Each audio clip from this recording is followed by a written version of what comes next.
আরেকজন আছে আরেকজন ওটা পাঁচজন তো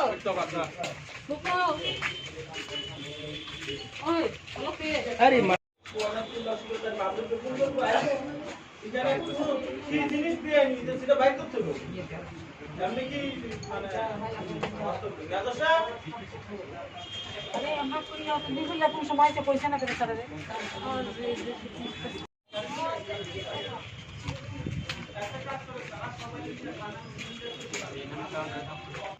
কতক্ষণ কোথায় যাবে না না এরকম না এরকম না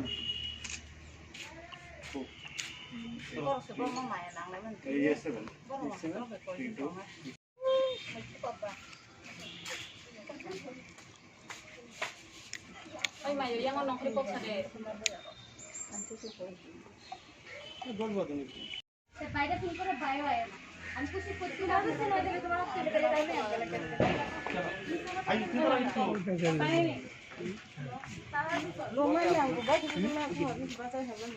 কি এলাকাতে আমরা কোন কি এলাকাতে এক বাড়িতে দুইটা মেয়ে ভাড়া থাকে অনেক দিন ধরে আজকে 10-12 দিন ভাড়া তো এর মধ্যে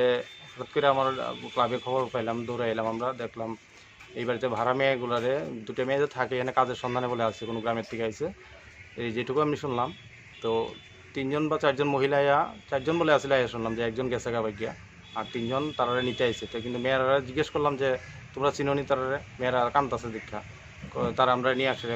বেঁচে লাগবো তারা ভালো মানুষ না তখন জিজ্ঞেস করলাম যে আপনারা চিনেন কইছে হ্যাঁ আমার আত্মীয় লাগে এই সেই 3জনের যার কথা কইলো কিন্তু এই মেয়েগুলা চিনে না করে বারবার কিছু না চিনি না কিন্তু এতে তারা একটা ভয় ভিতরে যে তারা নিয়ে বেঁচে লেবো কিন্তু হয়তো বা কোনো একটা লিঙ্কে আছে তারা চিনে বা জানি না এইটুকুই হয়েছে তারপরে আমরা মহিলার ব্যাপারে আমরা ক্লাবের ছেলেরা আউটপোস্টের খবর দিলাম আউটপোস্ট থেকে আইলেও মহিলা পুলিশ টুলিশ আইলেও তারা এসে তারা নিয়ে গেছে গাড়িগুলো এই যে 3জন মহিলাদের কুলে আইছে তারা কই থেকে আইছে এই 3জন মহিলা তারা কোনো আইডি প্রুফটা আসলো না তো তারা যে মৌখিক কথা হয়েছে তারা ধলেশ্বর বাড়ি গেছে আর একজন কয় জম্পুই জেলা তার কোনো সিকিউরিটি নাই কারণ কোনো আইডি প্রুফ আমরা পাইছি না তার কাছে জিজ্ঞেস করছে আইডি প্রুফ কিছু আসেনি কিছু দেখাইতে পারছে না এবং হেনে কারোর একটা সন্ধান দিচ্ছে যে কয় কারের চিনে একটা ফোন নাম্বার ওই ফোন নাম্বারে ফোন করা হইলো ওই লোকটা ফোন রিসিভ করছে না যারই ফোন করা হয়েছিল পরবর্তী সময় আপনারা স্টেপ কি নিলেন ক্লাবের পক্ষ থেকে ক্লাবের পক্ষ থেকে আমরা কি করা আসলো যে আইন আছে আইনের হাতে তুলে দেওয়া হয়েছে আর কি আউটপোস্টে খবর করছি আউটপোস্ট থেকে আইছিল একজন হাবিলদার সম্ভবত আর 2জন কনস্টেবল আয়া লেডিস কনস্টেবল ছিল তারাই নিয়ে গেছে তারা